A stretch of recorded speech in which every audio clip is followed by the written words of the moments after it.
In yoga, we surround ourselves with sounds that help us get into the right state of mind and connect to our inner selves. Modern yoga has taken this connection further by introducing music to the practice. Research shows that many forms of modern yoga practice are more effective when accompanied by music. Even while not all yogis may currently appreciate modern music, but music has always been an integral component of yoga. Since meditation has long been practiced with yoga chants and mantras, you are not limited to focusing on your breath as the only rhythm to be aware of. So, for making us aware about the importance of music in yoga, we have with us Miss Soumya Thakur. Soumya Pandya Thakkar and हमारा एक health club है जहाँ पे हम aerobics और योगा कर रहे हैं पिछले 18 साल से। सो शुरुआत मेरी सिर्फ एरोबिक्स से हुई थी, पर धीरे धीरे कब योगा भी इन्वॉल्व हुआ मेरे लाइफ में, वो एक बहुत ब्यूटीफुल स्टोरी है। I talk to you about it letter.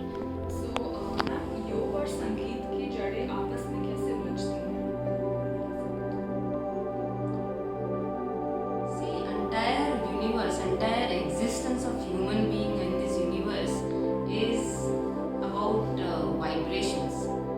अगर हवा नहीं होती तो वाइब्रेशंस नहीं होता, और वाइब्रेशंस नहीं होती तो साउंड नहीं होता। और योगा और म्यूजिक के बीच में ये सिमिलरिटी है कि उस दोनों में एक रिदम है। योगा में हमें ब्रीदिंग के रिदम, हार्ट बीट के रिदम, ब्लड फ्लो के रिदम के बारे में सीखना होता है। उसी तरह म्यूजिक भी एक रिदम बेस्ड थिंग है, और उन दोनों का इतना स्ट्रॉन्ग बॉन्ड है कि entire existence of human system is based on this vibrations according to modern science. Ma'am, आपने अपनी योग और की जो जर्नी है वो कब शुरू की और कैसे ये सब शुरुआत हुई?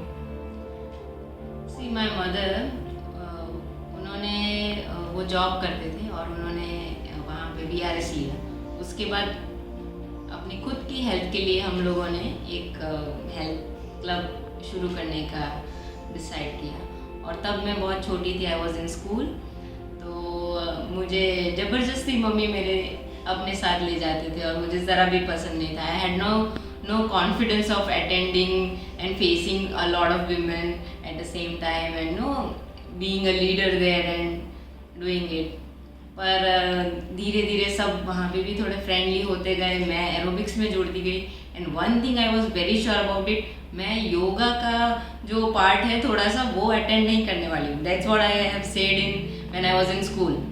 तो जैसे आज के ज़माने के लोगों में होता है कि थोड़ा सा योगा बोरिंग लगता है नो बच्चों को, तो वही हाल मेरा था। और मैं डांस और एरोबिक्स में ज़्यादा एक्टिव थी और योगा में थोड़ा कम। पर मैंने जब योगा अटेम्प्ट किया फर्स्ट टाइम तो मेरे से हुआ नहीं। So that was the one striking point के एरोबिक्स में मैं 2 घंटे इतना कुछ कर सकती हूँ, continuous jumping, continuous cardiovascular exercises, but in yoga it is difficult for me. So I felt bad about it and I firstly try to attempt it. And धीरे धीरे मैंने फिर बीच का रास्ता निकाला कि हम जो बहुत ही सीरियस टाइप का योगा होता है जो ट्रेडिशनली बहुत ही ज़रूरी है, क्योंकि वो हम बहुत सारी चीज़ों का नॉलेज इकट्ठा करते हैं, बाहर की दुनिया का, बाह्य चीज़ों का, पर हम why we are here, the reason of our existence, yoga helps understanding this. और वो जो गंभीरता योगा में है वो एरोबिक्स में मुझे नहीं मिली, इसलिए मैं धीरे धीरे उस तरफ भी झुकी। और उसमें मैंने इन बिटवीन ये रास्ता चुना कि मैं उसमें थोड़ा सा म्यूज़िक भी डाल दूँ। So we modified a little bit and we made a little faster steps in yoga and add a lot of hip hop beats and Sufi songs and that kind of active you know, people get attracted to it, and me too, especially. I was doing it for myself first. So that's how I got interested in yoga. तो ma'am ऐसा कौन सा yoga exercise है जिससे आपको संगीत से ज़्यादा जुड़ाव महसूस होता है उसका? Have you heard about Nad Yoga? Yes. Yes. So Nad Yoga is like, it shows the bond between music and yoga. और नाद योग में सबसे ज़्यादा मुझे कनेक्टेड लगा bhramari yoga. It's like first finger here, middle 3 here, and कान बंद, और हमें ब्रीद इन करना है और ओमकार का प्रोनाउंस करना है. Will I show you? You can. So it's like this.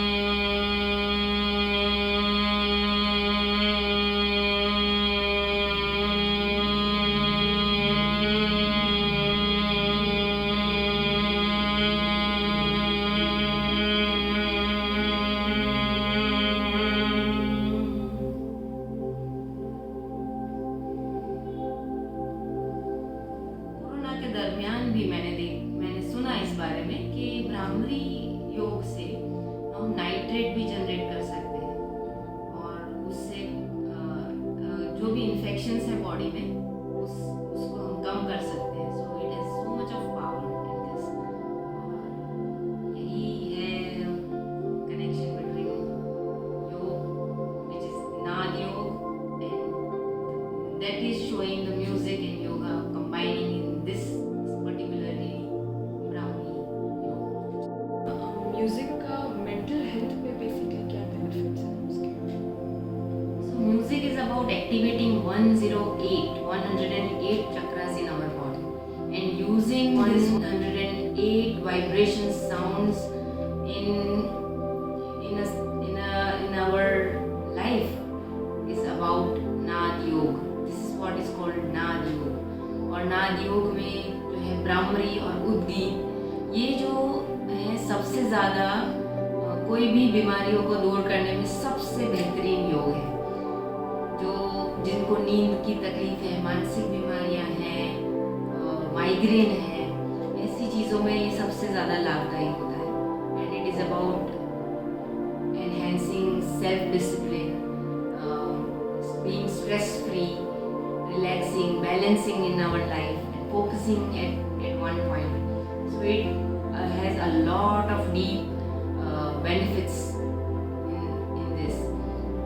और मैं अपना एक पर्सनल एक्सपीरियंस शेयर करूँगी कि हाल ही में हमारे एक रिलेटिव को ब्रेन स्ट्रोक हुआ, पार्शियली पैरालिसिस था, हाथ पैर नहीं चल रहे थे, और काफ़ी मेमोरी लॉस भी हो रही थी. वो अपने खुद के बच्चों को याद नहीं कर पा रही थी, नाम याद नहीं रह रहा था. मैं उनको मिलने गई और मैंने वो गरबा की डाई हार्ट फैन है गाने की, और मैंने उनसे गाना गवाया. मैंने ज़ोर से गाया, उनको भी गवाया. उनको वर्ड बाय वर्ड सारे डिफ़िकल्ट गरबा बाय हार्ट थे. So there is such strong power. हमने अभी तक ये सब शायद इसके बारे में हमने ज़्यादा रिसर्च नहीं किया, या इस म्यूज़िक के पावर्स के बारे में हमें अभी तक नहीं पता ज़्यादा कुछ, पर ऐसे पॉइंट्स पे हमें पता चलता है. आप अपने आप से पूछे कि आपको कितने स्कूल के फॉर्मूलाज याद है और आपको कितनी पोएम्स याद है, तो कितने पुराने सॉन्ग्स आपको बाय हार्ट होते हैं. क्यों? There is some great connection between our back of mind, you can say secondary brain or and this